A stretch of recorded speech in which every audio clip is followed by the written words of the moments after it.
Find out where you can rent a Brinks truck and get a bigger bank vault for all the money that CJ Stroud is going to make one day. The Texans are going to end up paying CJ Stroud. How much money? We're going to dive into that plus so much more throughout the live tonight. Appreciate you watching live. Welcome into the channel. I'm Cody Stoots. Let's talk some Texans and let's talk about CJ Stroud's big money that is headed his way. We'll talk about if that Trevor Lawrence deal or any of these big quarterback deals end up being deals that pay off for their team and the real offseason crew and how important they are to the 2024 season for this Houston Texans team. If you're watching live, certainly appreciate you. Get in the comment section. We'll get to the comments throughout the course of the broadcast. If you're watching after the fact, thank you as well. Get in the comment section. We always love the people in the comment section. Throw me a thumbs up on the video. Subscribe to the channel.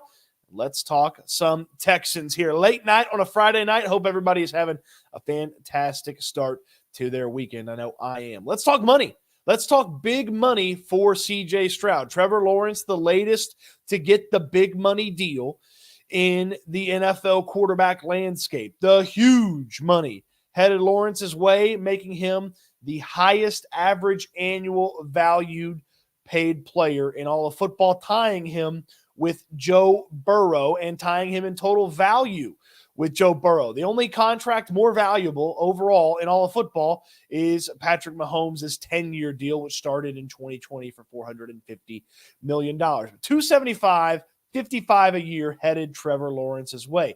$55 a year by Joe Burrow beat what Justin Herbert put together. Herbert beat what Lamar Jackson put together at $52 million. Lamar Jackson beat what Jalen Hurts had put together at $51 million. Jared Goff at $53 million. Like, you start looking at these dollar amounts, and it becomes a very realistic possibility with the way that things jumped. When a couple of years ago it was $51 million, now it's $55 million. The salary cap keeps going up. It becomes very realistic that CJ Stroud is signing a contract that is worth $60 million per year.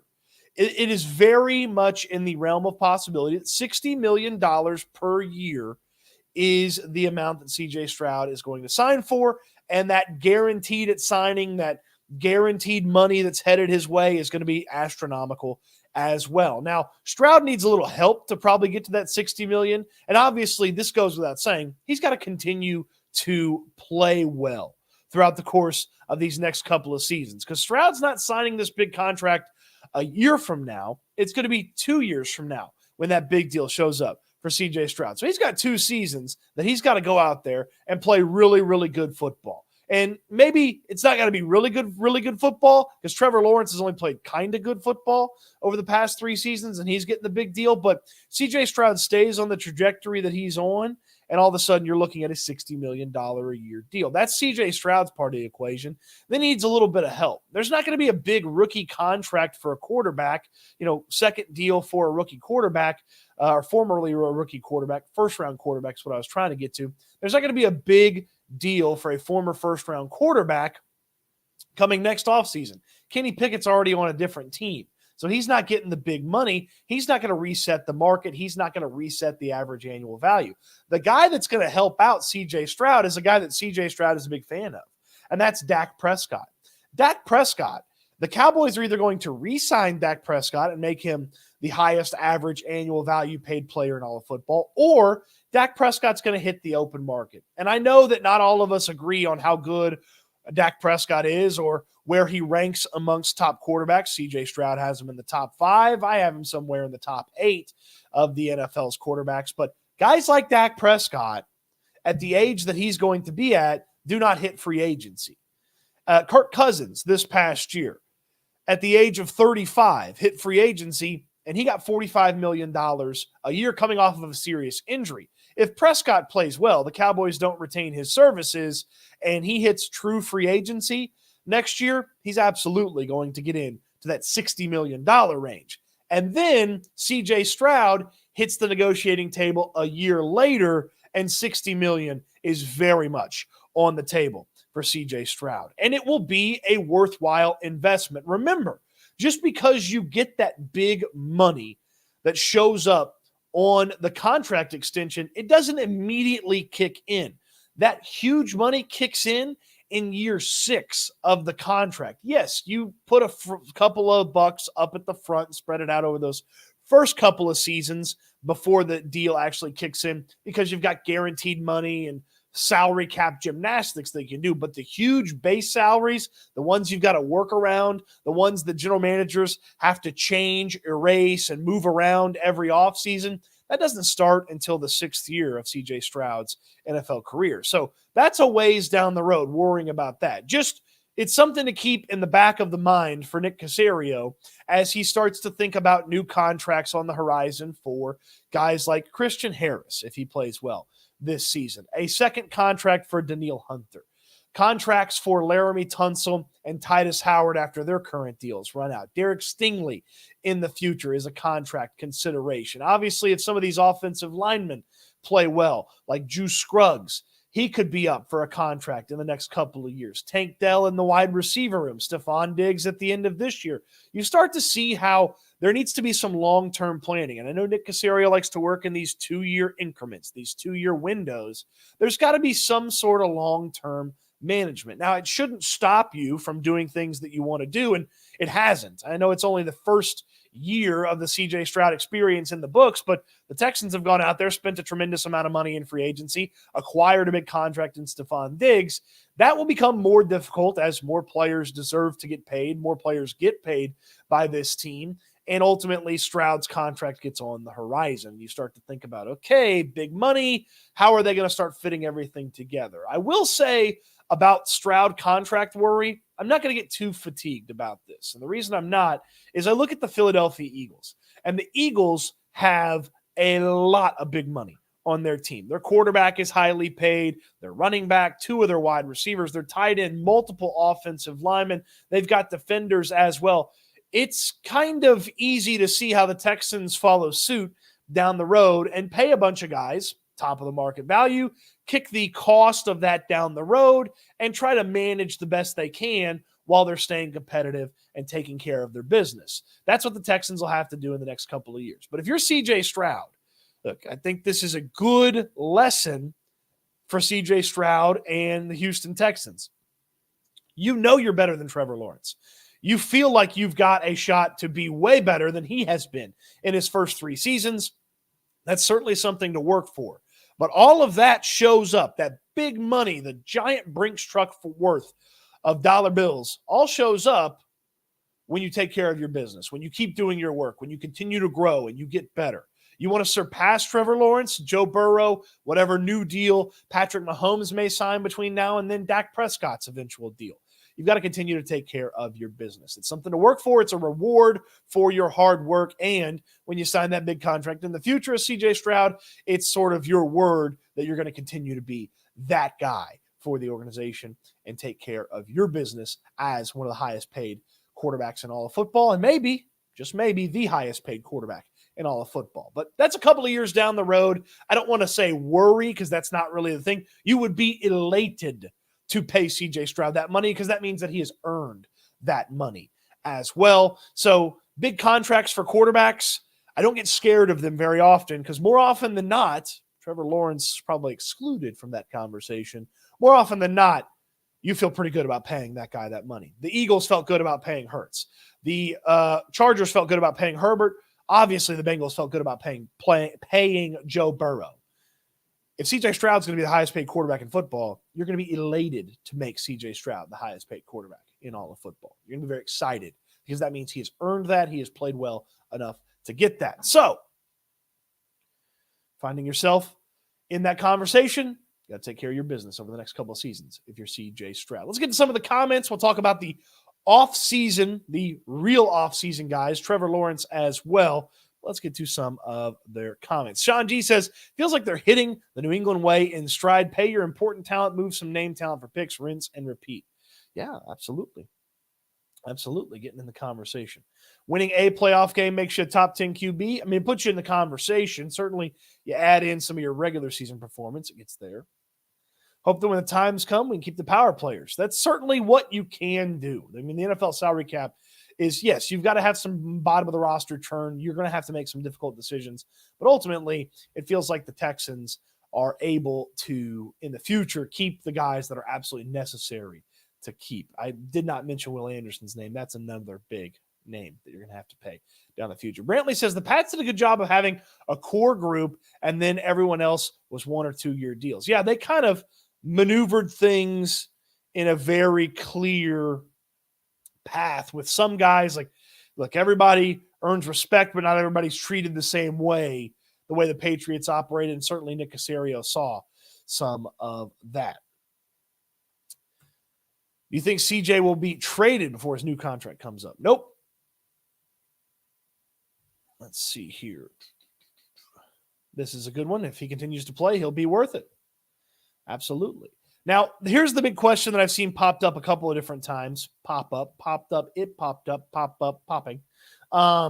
Would he take less? That's just not what the top quarterbacks do. I mean, that's just not what the top quarterbacks do in the NFL. You know what you do to take less? You move the money around at the back end is what you do. You change things around. You take, a workout bonus away, blah, blah, blah, blah, blah. You do all that stuff at the end. There's not a take less conversation. Guys don't do that. If anybody was going to take less, it was Joe Burrow, and he set the record for the biggest average annual value in the NFL. Burrow still has Jamar Chase to pay. Burrow still has T. Higgins to pay. They had an expensive Joe Mixon that they had on the roster. They have expensive offensive linemen, defensive talent that's expensive, guys that are unhappy with their contracts on defense. Burrow did not take less. He will not be taking less, CJ Stroud. He will not be taking less than what he is dictated by the market. And is there a chance that he does something unique compared to some of these other guys? Certainly. I wouldn't put past Nick Caserio coming up with some sort of hybrid between making him super highly paid and making him a longer term extension than these 4 or 5 year deals that you see. That's absolutely within the realm of possibility for Nick Caserio. He seems to be very inventive and forward thinking in some of these things. And I wouldn't put it past like a Mahomes Burrow hybrid contract headed CJ Stroud's way in a couple of years. That's a couple of years away, and it's not always fun to talk about players' money. It is kind of fun to think about the fact that the Jacksonville Jaguars might have put themselves in a precarious position with Trevor Lawrence. This is not a good contract that Trevor Lawrence signed for the Jacksonville Jaguars. I don't understand why teams do this. This is one of the hardest things for me to understand in all of sports. Guys getting unnecessary contract extensions. If you want to give a guy a contract extension, make sure he's worth it. Trevor Lawrence has not earned highest paid quarterback in the NFL money. I understand that he's the latest guy. There's still potential there to be untapped or to be tapped into that is untapped with Trevor Lawrence, but I don't pay for potential in the NFL. I pay for results and potential. And just if he gets better than where he is right now, that's still not top quarterback money. I mean, Lawrence has a long way to go to be considered one of the top guys. Heck, Jared Goff feels more worth his money than Trevor Lawrence is his money right now. And I just don't understand why the Jacksonville Jaguars did this. You didn't have to do this. This is a lot closer to Jared Goff's unnecessary Rams deal and a lot closer to Carson Wentz's unnecessary Eagles deal than this is being worth it from day one, like Burrow's contract, Lamar's contract, and Justin Herbert's contract, and obviously Patrick Mahomes' contract. But I don't get what Jacksonville sees that they felt like they had to do this. If you don't pay Trevor Lawrence and he has a really, really good season this year, like say he's one of the better quarterbacks in the AFC, he and CJ Stroud are neck and neck for best quarterback in the AFC. What does it cost you on top of what they already paid him? An extra $2-3 million per year. So it's an extra $10-15 million. Why not take the chance that you have to pay that guy an extra $10 or $15 million and not have this potential albatross around you because he can't live up to the contract? He doesn't live up to the contract. It's something that could put the Jaguars in a dire situation. This is a team that's had some trouble holding on to draft picks and having guys pay off as cheap talent. Remember, that wide receiver room is primarily built on the backs of free agents. Christian Kirk is a highly compensated guy. They paid Gabe Davis this offseason. Evan Ingram is a guy that they've extended after signing him in free agency. Their pass catching room, obviously they got the rookie Brian Thomas Jr., is an expensive pass catching room. Their line is an expensive line in large part because they've had to go out there and go get guys. They've got guys over on defense that are expensive-ish, but not super expensive. They really need a lot of those defenders to pay off and be big-time talents as lower compensated guys to make this thing all work in the coming years. And look, the big money is a couple of years away. The scary part for Jacksonville is the big money might be showing up when Trevor Lawrence is proving that he's not worth the big money. That's the scary part for Jacksonville. And, of course, for the Houston Texans, I mean, that's music to your ears that Trevor Lawrence might not live up to that big deal and that he's not going anywhere if he fails to develop in the coming years. Let's take a look at some of those big money contracts in the NFL when it comes to quarterbacks. Mahomes is worth it, has been worth it. He signed that deal in 2020 at the age of 24. Absolutely worth it. Burrow's going to be worth it unless that wrist is an issue. Lawrence, I have a hard time seeing that he's going to be worth it. It is more likely that he fails to live up to this deal than he pays off on this deal. Herbert, he feels like he's going to be worth it. Let's see how Harbaugh coaches him up this year. It wasn't spectacular last year, dealt with an injury, but let's see how Harbaugh coaches up Herbert this year. Lamar's worth it. He's an MVP, potential MVP guy every single season. Josh Allen's worth it. He's one of the most dynamic offensive players in all of football. Hurts is worth it. And Hurts got paid on the back of you didn't have another option, and he was successful in that cheap contract that he had. Plus, he was a second-round pick. Okay, Lamar, first rounder, Allen, first rounder, Herbert, first rounder, Lawrence, first rounder, Burrow, first rounder, Mahomes, first rounder. Hurts is the first guy that's not a first rounder that gets that giant money, and he gets it a year earlier than everybody else because he had that second round contract that doesn't have that fifth year option. But he was worth it. He played really well as a young guy and on a cheap deal. You know, Jared Goff, I don't know if he's going to absolutely be worth it, but what was Detroit's option? That's my biggest thing about getting locked into these bad quarterback deals by these teams. You know, Daniel Jones is a bad quarterback deal. Deshaun Watson's a bad quarterback deal. And of course, the Browns can only get him because they gave him this tremendous amount of money that he has. I mean, you know, Derek Carr is a bad quarterback deal. Getting locked into those deals, like I understand some of the necessity for some of those deals. Like, what were the Giants going to do? Like, Jones had played okay. They're building something. He gets hurt the first year of that big contract. What were they supposed to do? Like, what was Jacksonville supposed to do? Well, to me, they were supposed to let Trevor Lawrence play this thing out for 6 years. Let him play the 3 seasons he's got. Let him play the 2 years of his rookie contract that he has left, the 4th year and then the 5th year option, and then franchise tag him. And if at any time in those final 2 years of contract value and 1 year of franchise tag, if at any time it feels like he's worth it, then you extend him. I just don't understand why you would jump into that with Lawrence if you were the Jaguars. And look, it's going to end up being great for the Texans because I don't believe he's going to live up to that big deal. We'll talk more about the Texans in just a minute, but let's talk about what you have to say in the comment section. Florida Boy Tank says, Justin Herbert, ha, ha, ha, ha, ha, ha, ha, ha, ha. This is a great deal for Trevor. Stop the cap, best in the division. Best in the division at what? Blowing the AFC South lead that you had built? Don't think so. Don't think so. Jimmy been at OTAs? It's Jimmy Ward, I'm assuming. Yes, Jimmy Ward been at OTAs. I think this is a Jaguars fan. Get your money up. We spending it on Gabe Davis, huh? Cheers. Enjoy that Gabe Davis contract.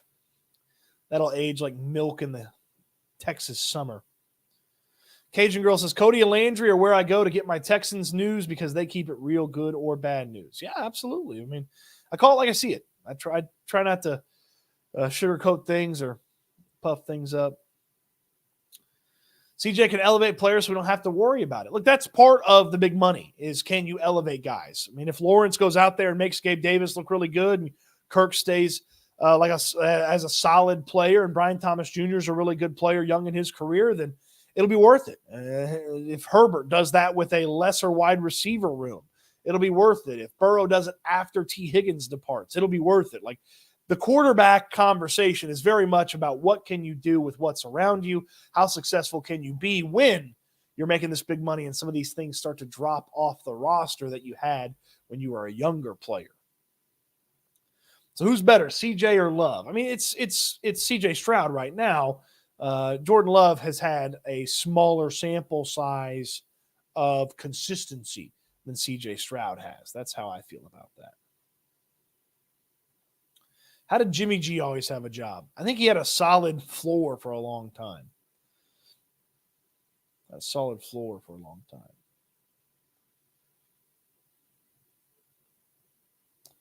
Landry is mean, LOL, which I think is funny. Look, I think my favorite thing about doing stuff with Landry on YouTube or talking about the Texans when Landry's also talking about the Texans is we can talk about the same thing at totally different viewpoints. We do it different ways. We approach things different ways. We think things in different ways. So it's always fun when we kind of combine and get to work together on things. I really do enjoy that. Since we have some Jags fans here making a little appearance, let's take a little gander here. Let's take a little looky-loo at the odds to win the AFC South. The Texans at the top at 36%, Jacksonville at 26%, the Colts at 23%, and the Titans at 15%. I'm a little surprised the Titans are that high. Yes, the Texans should be the favorites. I would not put Jacksonville as the number 2 in this division. I would put the Colts number 2 in this division. I actually think there's some decent value to be had for Colts to make the playoffs as a wager right now, as well as maybe even a sprinkle on Colts to win the division if by some chance the Texans don't get it done. I do not believe in the Jacksonville Jaguars. I believe in the Colts far more. Now, the flip side of that is the Jaguars have a much better quarterback than the Colts. I don't believe in Anthony Richardson. I like Steichen as a coach. I like the defense of the Colts a lot more than I like the Jags, though it's not a bad Jags defense. And I just wonder if we didn't even see close to what the potential is with the Indianapolis Colts with all the injuries that they suffered last year. They've added some players. They got a slow start with the rushing attack because Jonathan Taylor wasn't there. Real offseason for him with Shane Steichen, who's an offensive mastermind. They add A.D. Mitchell on the outside. They've got a deep wide receiver room. Those tight ends have come along a little bit. It's a very, very intriguing Colts team. And this AFC South is going to be much more difficult than people believe it to be. It's going to be one of the better divisions in all of football. The Titans are going to be maybe the anchor because I don't believe in them a lot. I just don't believe in their offense, their offensive system, and the way that they're going to operate. I don't believe they're going to be able to protect Will Levis or run the football, which is kind of the bane of an offense's existence if you can't do that. But the Texans are going to be a tough team week in, week out. The Colts are going to be a tough team week in, week out. And look, I know I have not been complimentary of the deal that Jacksonville gave Trevor Lawrence. They're going to be a tough team. Jacksonville is way better than the third and fourth team in a lot of divisions in football. And they're going to go out there and have an impressive record. It's going to be a three-way fight to win the AFC South, and it's going to be a three-way race to see exactly how things shake out in the AFC South. And it's not out of the question that the AFC South has 3 playoff representatives as well. It's certainly not out of the question. All these teams in the AFC South have who they believe is their franchise quarterback. There's some really good offensive talent in this league. You look at what the Titans were able to do by adding Calvin Ridley. You look at what Jacksonville did by bringing in Gabe Davis to replace Calvin Ridley. Obviously, the Texans have the best trio in all of football with Dell, Collins, and Diggs. And then the Colts, I really like A.D. Mitchell. Michael Pittman's a really solid player. The running back talent in this division is good. ETN for Jacksonville, Joe Mixon for the Texans, Jonathan Taylor for the Colts, Spears and Pollard for the Titans. Like, there's a lot of talent in this division, and it's going to be a fun one to watch all season long. Not going to be easy, but hey, that's why you line them up and play the games. 1-1 against the Colts last year, 1-1 against the Jaguars last year, and a sweep of the Titans. You probably need to do that, maybe more, to win this division this year if you're the Houston Texans. Winning this division would go a long way if you could get a lot from what I call the real offseason players. Now, who are the real offseason players, and what does this mean? Nick Caserio's talked about this a bunch, okay? It's something that he says quite a bit, particularly about two players, but it really applies to the rookies that the Texans had last year. So that incredible draft class last year that basically had somebody from or had everybody but one contribute in some way. They're the real offseason players. But I try not to count them because that's not really what Caserio is talking about. That's a given. Every rookie from last year heading into this year, basically across the NFL, has that real offseason where you don't have to focus on working out for the draft. You don't have to focus on learning 4 or 5 different offensive systems or defensive systems to impress teams when you go visit them or interview with them. You don't have to crisscross all over the country with interviews and stuff like that. You don't have to worry about getting hurt in workouts and having it affect your draft stock. That's all gone. The rookies heading into their second year, D'Amico Ryans talks about having that real offseason. Going into second year, it's really where you take that step, that jump forward. Bobby Slowick called the second year for CJ Stroud the tone setter for his career. So there's a lot to like. That's the real offseason crew. But there's 3 particular specific players that I want to point out as the real offseason team. And 2 of them, Nick Caserio has talked about by name as the real offseason players. The first guy is John Mechie. Think about what John Mechie has had to go through. Not only did he have to go through the draft process, he had to do that coming off of a knee injury. So he comes off of the knee injury, goes through the draft process, and obviously not a real offseason. And then he goes into that season and has the unfortunate cancer diagnosis. And then he has to go through and beat that, fight that off, so he doesn't have a real offseason. Last year, comes into the season, still fighting back from the cancer diagnosis, getting his feet back underneath him, getting used to football activities on a consistent basis. It was not a good first season on the field, second season in the league for John Mechie. But now he's had a real offseason, spending time with CJ Stroud out there in California. The body feels better. He's further away not only from the cancer diagnosis, but the knee injury that he sustained in college. And then you see in OTAs and mini camps, hey, check that out. He's a little bit more explosive. He looks like he's got a little bit more agility than he did last year. He's turning on a dime, which is something that he didn't do well last year. It looks better. He's one of the key real offseason players, and Nick Caserio's talked about it specifically for him. Now, what is Mechie's ultimate role for this team? Well, I'll tell you at best it's wide receiver 4, but if he's wide receiver 4, say Noah Brown's wide receiver 5, you start to put together a really fun and really interesting wide receiver room. You also have the ability, if Mechie turns into wide receiver 4, plays well this season, it makes the Stefon Diggs conversation a lot easier to have. Hey, we're going to move on from him regardless of how he has or regardless of how he operates over the course of the season. Like Mechie's ready to step into that third wide receiver role. The Texans still have Collins and they still have Tank Dell. That's what potentially John Mechie can do now with this real offseason. Now, ultimately, what he has to do is just make the team. It's a highly competitive wide receiver room. We talk about Mechie and Noah Brown for that 4 or 5 spot, but Xavier Hutchinson is still on this team. Steven Sims, obviously a special teams usefulness and has been around this organization for a little bit of time. Robert Woods is still on the roster. You've got the Yankee twins. You've got Jared Wayne. You've got Ben Skoranek, who's a special teams ace. Like, you have got a lot of different competition pieces in that wide receiver room. So, look, the sunny, bright outlook for John Mechie is, hey, wide receiver 4, that real offseason kind of catapulted him into being a second-round caliber type player, which is where the Texans drafted him. But ultimately, that real offseason just hopefully gives him a base to make this team and be able to showcase what he can bring to the table. The other real offseason player that gets mentioned by name is Kenyon Green at left guard. Green at left guard is, I would tell you, healthy and playing his best football, the ideal left guard for this team. The left guard that the Texans hoped they were going to have to pair with Laramie Tunsil and Titus Howard and Shaq Mason and Juice Scruggs at center.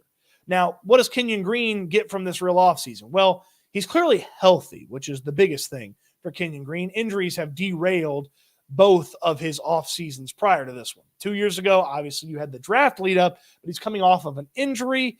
It never quite got fully healthy for him in his rookie year. He looked bad when he did play. It was unfortunate.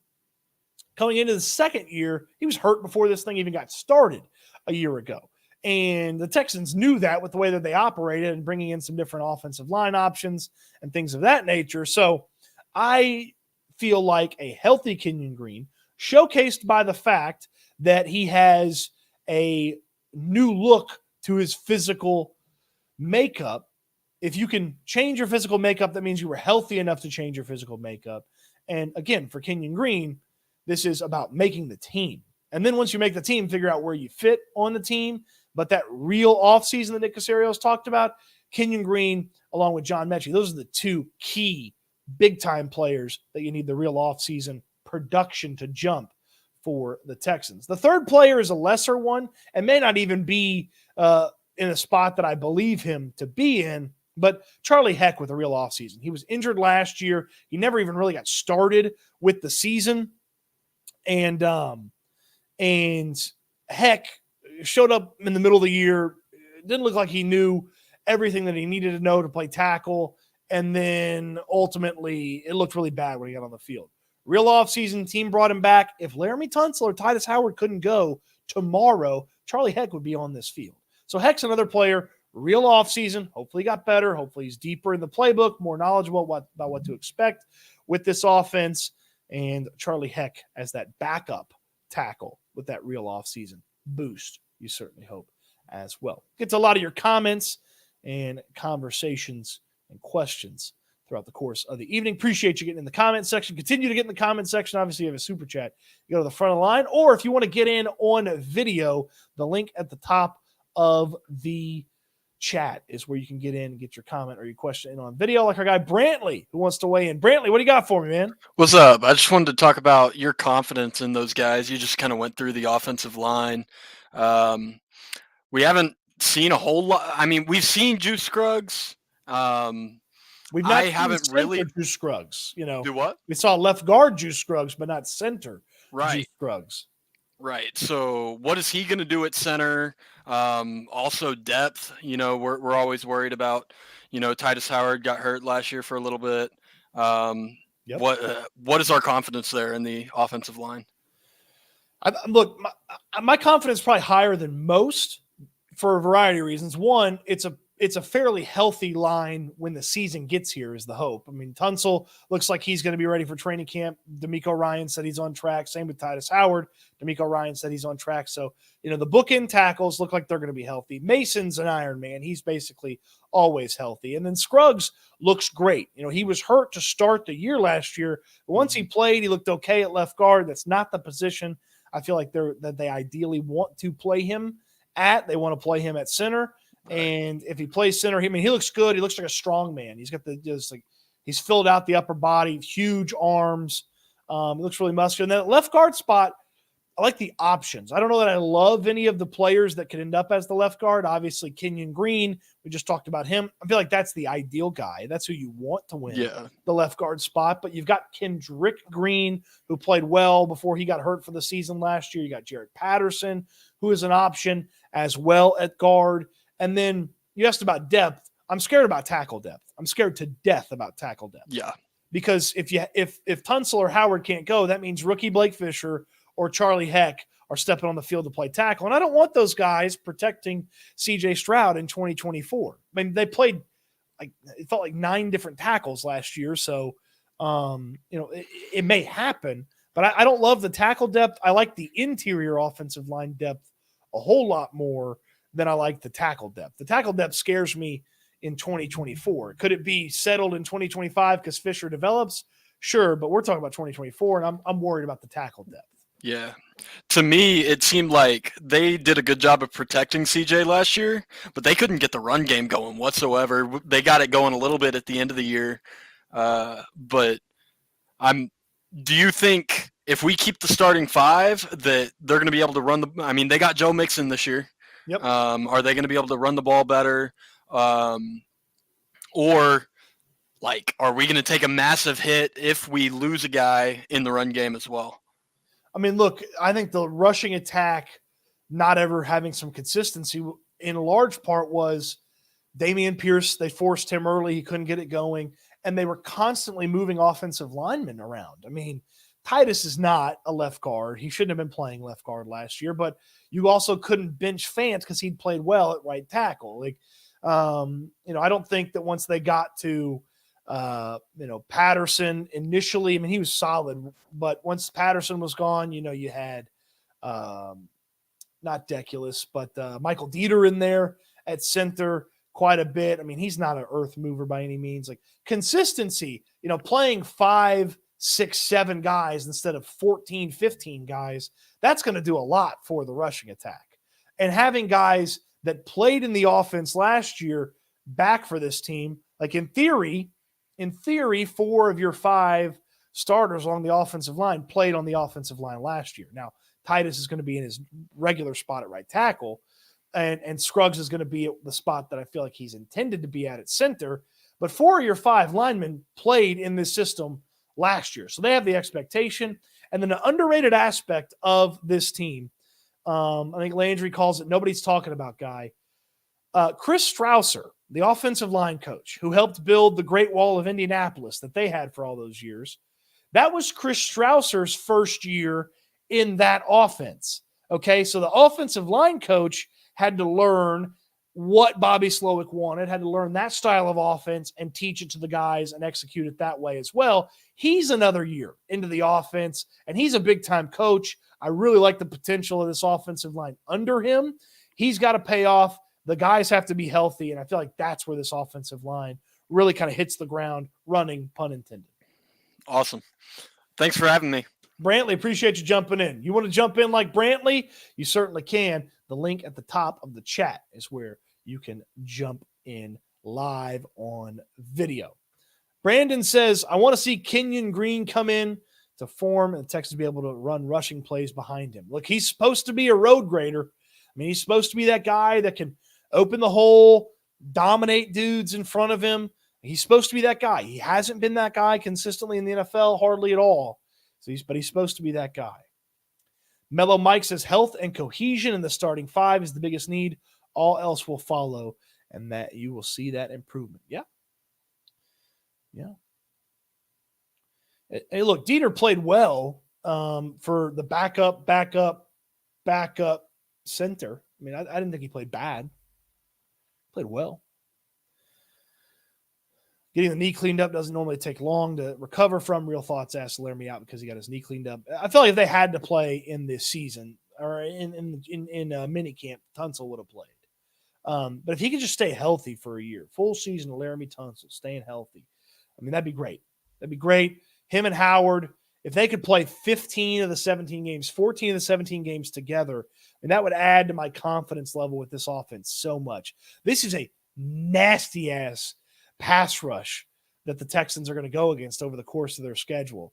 I mean, let me pull it up here. We can go through the pass rushers that they're going to face. It doesn't start in the most crazy way, but let's pull it up here. Let's talk about the pass rush the Texans are going to have to face.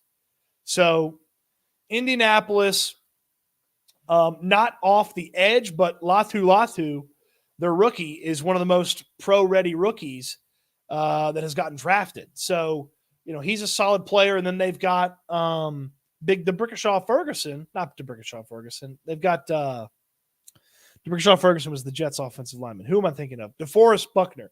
They had DeForest Buckner at defensive tackle. So the Colts, formidable. Chicago, they added Montez Sweat last year and paid him a bunch of money. And Sweat immediately paid off for them. They've got a defensive-minded head coach in Matt Eberflus who can bring the heat from a couple of different places. They got some corners that can cover. They are a team that is an interesting pass rush.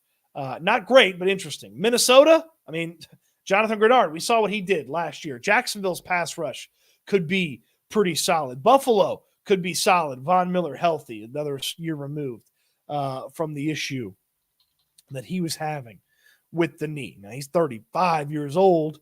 He might turn 36 before the season, but, Vaughn's still a formidable guy. Can go in there, and you just need a pass rusher to wreck you a couple of different times before things get crazy.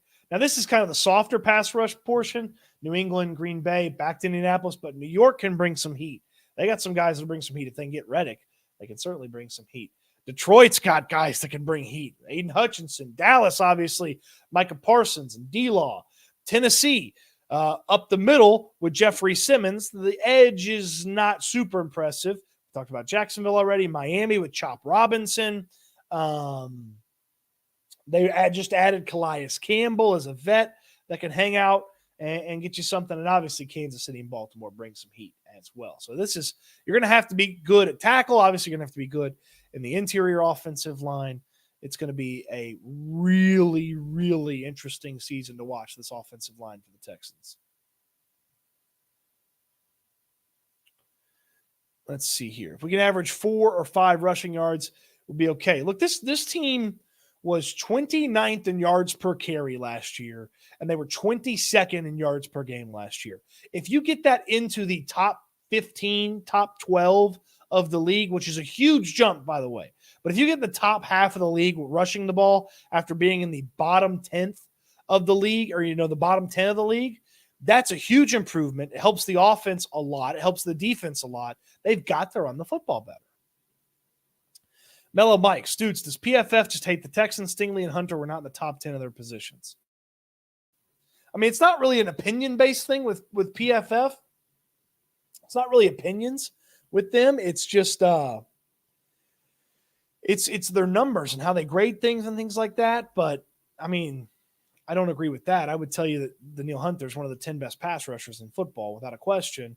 And then Derek Stingley, I mean, a lot of corners like Derek Stingley's game. I mean, if you want to say from a counting stat perspective, he didn't have a big enough season because, he didn't play as much last year, I'll certainly listen to that. But, I mean, he's good. He's real good. I wish we could have kept George Fant. I mean, he'd have been the perfect swing tackle for this team, but George got money, and George is going to go start somewhere.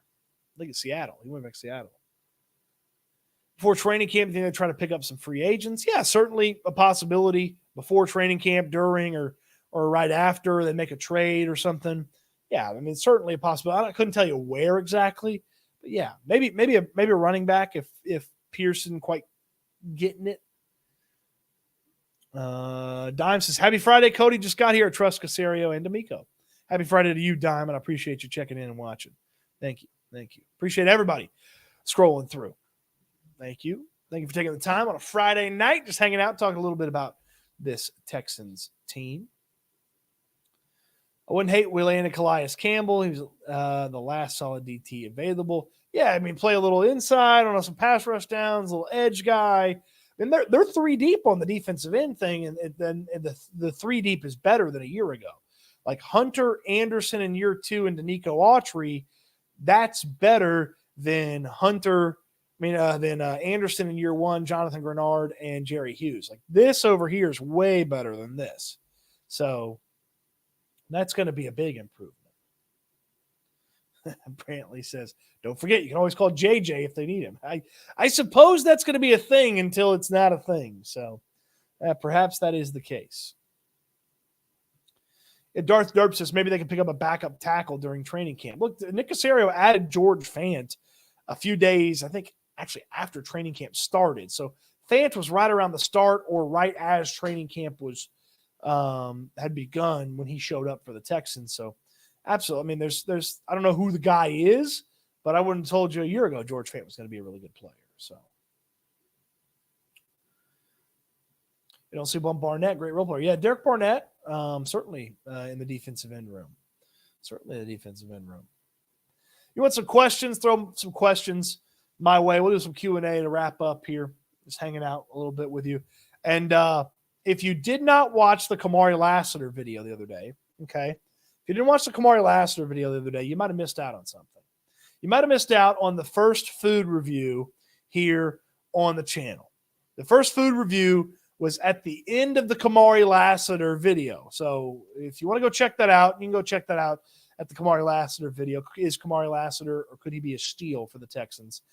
It was the new maple pepper bacon sandwich at Chick-fil-A. I want to review the stuff that you guys want to eat. Okay, I got the Taco Bell Cheez-It Crunch Wrap on the to-do list. I've got some taco places that people recommend. Send me food recommendations. If it's a big fast food item, I'll catch it. I'll get it. Don't worry about recommending that. If it's a new goofy fast food thing, I'll try it. But food recommendations around Houston, local places, local restaurants, non-chains. I want to try it out, slap it on the back end of some of these videos, and just have some fun talking about food, because my passions in life, talking about football and talking about food. Okay, so I want to get those and put those two things together. So if you have a place you think I should try, or a dish that you think I should try here in Houston, you let me know and I'll make it happen. DeRhino is in with a super chat. Thank you, DeRhino, for the super chat. He says, I'm glad CJ wasn't on the Madden cover, and this stream excites me. Here's money. DeRhino, thank you, my man. Thank you. Appreciate that. Appreciate your support. You've been a very loyal and supportive viewer of the YouTube channel, and I greatly appreciate that. So, in addition to food reviews, I've also developed an affinity for flavored sparkling waters. You get a liter of flavored sparkling water for 78 cents. I'm trying to drink less Coke Zeros and Cherry Coke Zeros and Diet Mountain Dews and stuff like that. I'm trying to drink less of those. So, flavored sparkling waters have become like a new thing that I'm trying out. This one I've never tried before. Fuji Apple from Walmart. Okay, I've tried the HEB ones. All of them pretty solid, but let's see how the Fuji Apple from Walmart is. It's a fresh crack right there. You saw the bubbles. All right, let's see how Fuji Apple is. It doesn't smell great, to be honest with you. Well, now I take another smell. It smells like a Granny Smith, but it doesn't smell like a Fuji. That's good.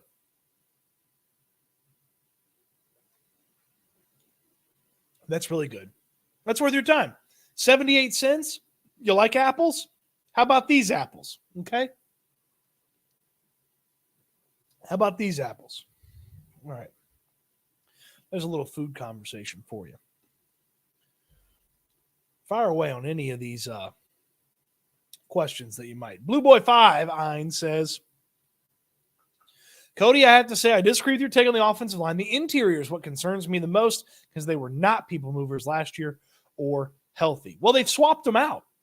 Like, Titus isn't going to play left guard anymore. Juice is going to play center. Like, Dieter was the fourth center for this team. Dieter was the fourth center for this team. Like, they were going to play Questenberry, and then they were going to play Scruggs. Patterson moved guys. Patterson was really good at center for a rookie. Shaq Mason started slow, got going, and kind of leveled off as a solid player. But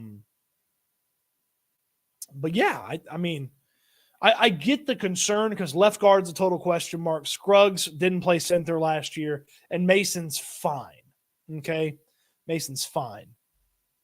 But I get the concern on the interior. And there's some really good defensive tackles on the schedule. You start with DeForest Buckner. Tennessee, you're going to face those guys twice. They've got Jeffrey Simmons. New York's obviously got Quinnen Williams. There's some really good defensive tackles on the schedule. So you have got to get good interior. Because as Caserio talked about the other day, when it goes to hell in the interior offensive line, that's when the offense goes to hell.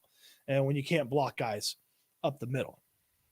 Mellow Mike says, I'm confident in Scruggs or Patterson at center. I think we should keep Scruggs at left guard, though. I mean, look, if they feel like, here's what I would tell you.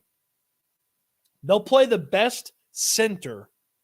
Like, they'll play a lesser left guard to play the best center, then play a lesser center to play the best left guard, if that makes sense. Let me say that again. Whoever the best center is, he's going to play. Even if he would be a good left guard option, or maybe the best left guard option, whoever the best center is going to play the most for this team, because they've got to be good at center. It's how they operate and set everything up with their offensive line. So it's got to be good at center. Okay. It's got to be good at center. And so whoever the best center is going to play, even if he might have been maybe like Scruggs, the best left guard option. Let's see here. Should we worry about safety room, or should we trust in Jalen Petrie bounce back? Yeah, I mean, look, you should worry about the safety room. There's options there, but you're betting on a little bit of health from Jimmy Ward and Eric Murray, and then Petrie, like you're betting on a bounce back. Like, I mean, do you feel confident Jalen Petrie's going to bounce back? I don't. I certainly understand why somebody would, because the front seven is going to be better. Maybe the cornerback spot's going to be better than last year. So I understand why you might think he's going to bounce back, but you can't bet on that. Okay, you can't bet on that. So I'm a little worried about safety.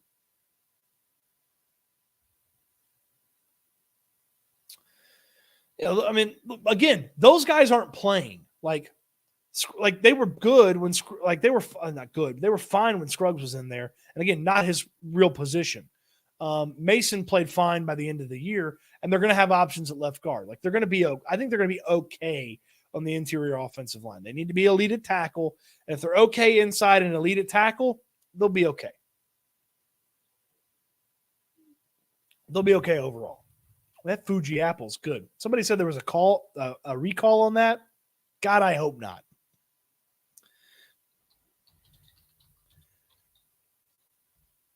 I hope there was not a recall on that. I'm going to feel real bad. Oh, Fiji sparkling water got recalled. Fiji sparkling water.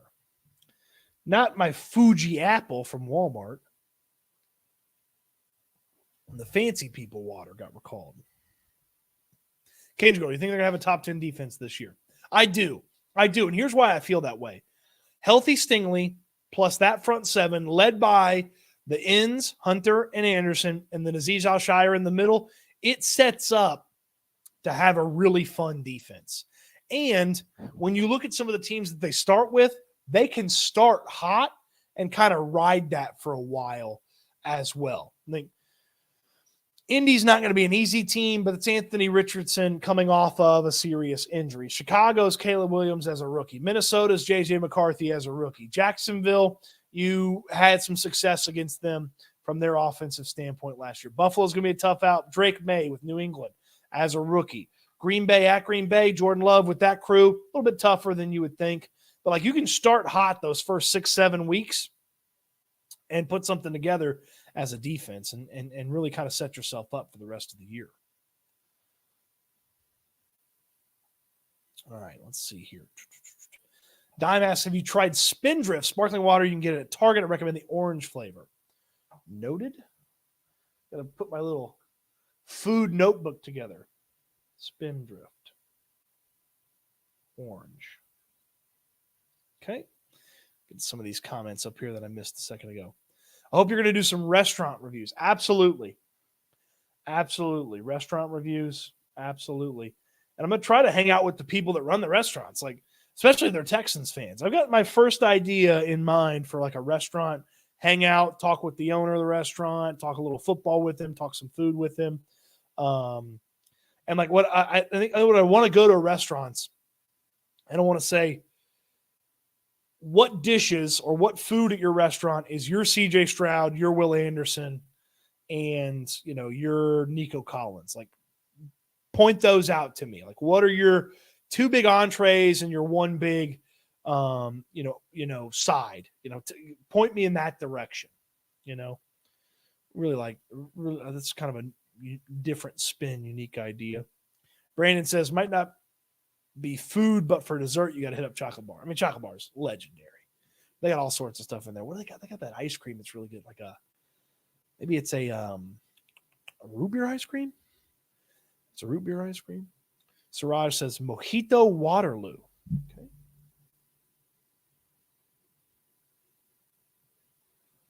Mojito Waterloo. Okay. CJ did not play well against other rookies in 2023. Not worried about CJ. Not worried too much about CJ. Jim Davies, what's your favorite ice cream? Moose Tracks. Moose Tracks from the OG Moose Tracks. I mean, some people make like their own version, but the OG Moose Tracks is my favorite. Denali's original Moose Tracks. They've got a couple of different flavors of them, but still, it's just the OG. Vanilla ice cream, peanut butter cups, and the Moose Tracks fudge. Moose Tracks is my favorite ice cream. Does Dwayne Brown have a shot at the Hall of Fame? He'd be next in line after JJ. I mean, no. And I don't believe he'll I don't believe he'll get a I don't believe he'll get a Texans Ring of Honor spot either, though he is worthy of the consideration. Pluckers, I mean, I like Pluckers a lot. I mean, I can review something at Pluckers. You know what's good at Pluckers that my mom got the other day? She let me have a taste of their sandwiches. I mean, I always get the wings, but their sandwiches are good too. Do a good job. I'm gonna laugh. You end up doing a food review from a strip club. Well, let's see. One of the DJs in town used to listen to the radio show back in the day, and I think their spot was on their chef was on the Food Network. Their chef was on the Food Network. Are you settled on a pizza place? If not, check out Brothers Pizza.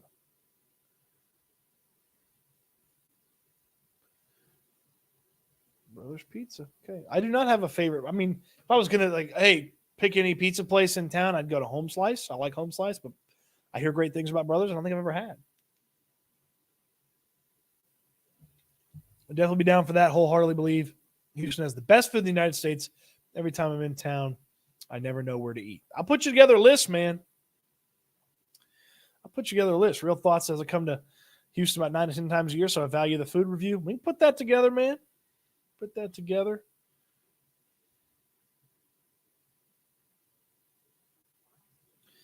All right, Mellow Mike's giving me San Antonio recommendations.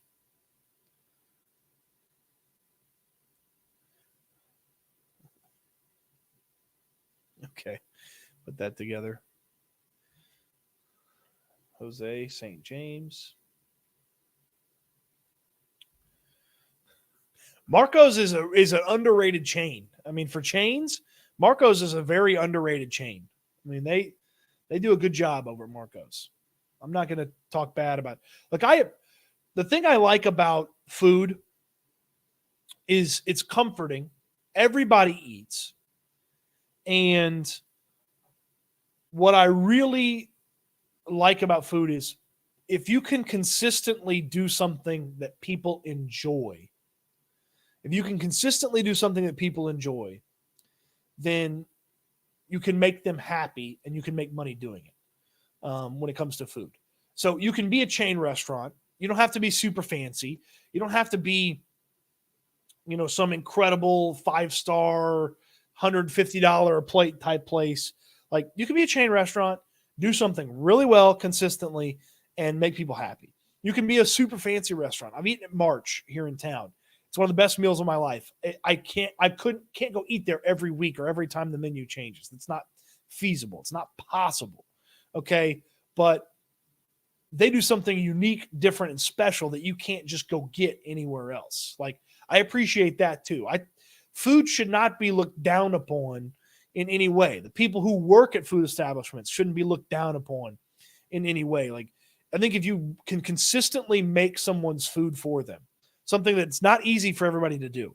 Cooking is not easy. It's very difficult. I watched a video today about the 100 cooking tips that you need to know from a professional chef. It was very interesting, and I don't remember half of them. I'll have to go back and look at them. But cooking's hard. So when somebody cooks for you, you're trusting that person with your nutrition, with your happiness, and I just love getting Cody, what's your favorite thing to do? My favorite thing to do is go out and eat with my friends. That is my favorite thing to do in life, is to go out, sit around, talk about stuff, usually about football, with my friends. And I think sitting around, sharing a meal, be it your fast food chain restaurant to your local place to every food place has a spot in people's lives. So that's what I want to try to accomplish with going to a chain, going to a local place, going to a place that's only in Houston, going to a place that's only in Texas. I think that's what I want to achieve when I talk about the food here. And we're going to talk about the football. Okay, we're always going to deliver with you on the football. We're going to talk about the food too. Jim says Moose Tracks at Target. Get Moose Tracks. You will like it. You will like it. This is such a way to go. I like this. He'd go get the accoutrement for his Italian, and then he would bring it home. Oh, Rick's giving me, tell him Rick sent you at a pizza joint. There's a guy with a, okay, pizza, Napa, no. Ask for Hutch. Okay. Rick sent me. Is this going to be a guy that's, in a suit and take me to the back room and show me like a special pizza? I'm excited about that.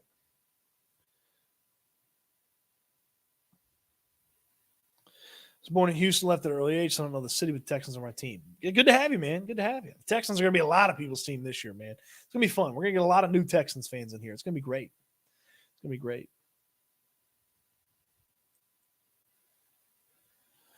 Ooh, if I'd be heading to the Texans-Lions game on a bachelor party, what's a good good dinner spot for the boys?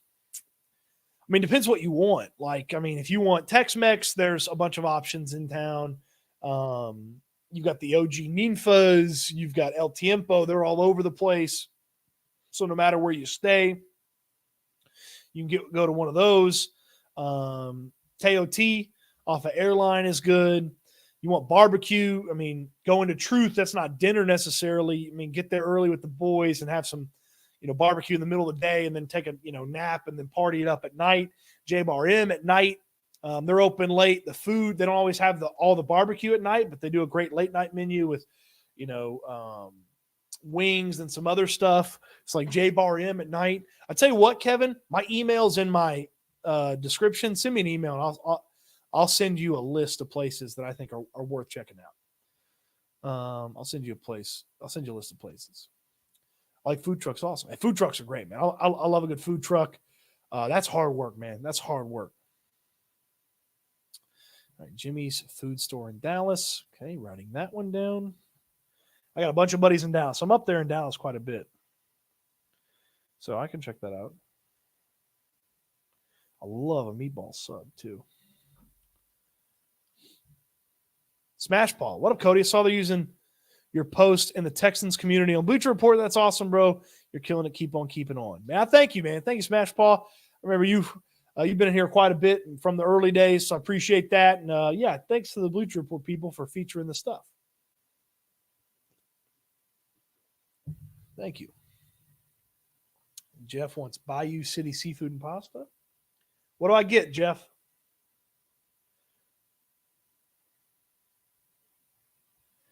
Seafood and pasta.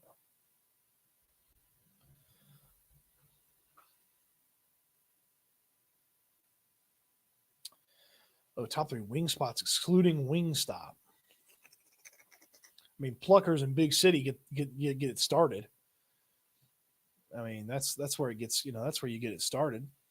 Those are the two right now for me that if you're kicking Wingstop out of the equation. And then I like the wings at J-Bar M. They do a really good job. It's not a wing place, it's a barbecue place, but yeah. Brandon says they make it so good. They make it so good. You can't make it that way. You can't buy it at the store that way. Sean G wants Perry's meat. Oh, he's talking about for the bachelor party. Yeah, you can do it. You can do it. There's a lot of steakhouses you can do it up big. A lot of steakhouses you can do it up big.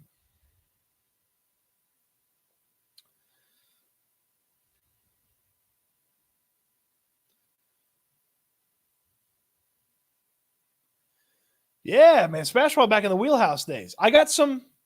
I mean, if you remember me from the Wheelhouse Radio days, did some stuff with BK over on his channel, Texas Sports Unfiltered. Just be watching. Sometime in June, maybe July on a Tuesday. Just be watching. If you miss the Wheelhouse, you may not have to miss it for too long. You may not have to miss it for too terribly long. That's all I'm going to say about that. All right, Jeff says the MK special crawfish Winston season. Best brisket spots in Houston. I think the best brisket in Houston is Truth. I feel like they're the best. Feejus Barbecue does a really good job with their brisket. J Bar M does a good job with their brisket, and Blood Brothers does a good job with their brisket. I feel like you can get good brisket at most of the top barbecue places in Houston. And I feel like the difference in them is damn near negligible. Like it's almost the same level of quality throughout. Pit Room is really good. Pinkerton's is really good. Obviously, Killen's is very good. Regal's is very good. There are so many great brisket spots. I think what separates barbecue joints in Houston is what they do outside of brisket. I think it's what separates. Like Blood Brothers does a brisket fried rice that I think is the best side in the entirety of Houston barbecue. Feejus does the collard greens that is like incredible, so good. J Bar M does this cauliflower, this cheesy cauliflower, and I don't like cauliflower, but I tried it and I loved it. Truth does the potato casserole. It's incredible, so I think brisket's real close everywhere. Truth's the best to me, but brisket's real close. I have to start making snacks for the Stoots show. Getting so hungry now. Yeah, we'll talk a little food here and now and then. Yeah, brisket fried rice. Blood Brothers over in Bel Air. Awesome. I think brisket fried rice for Blood Brothers is the best barbecue side in town. I think they just do an incredible job over there. Great crew. Gets busy sometimes, but usually you can get you a spot, sit down, hang out. Fun time. I know all about the OG Rib Tickler. Ted Johnson used to work at Sports Radio 610. Was buddies with Ted. His pops would bring food in. Man, OG Rib Tickler. OG spot, the Rib Tickler and Tomball. Fantastic, man.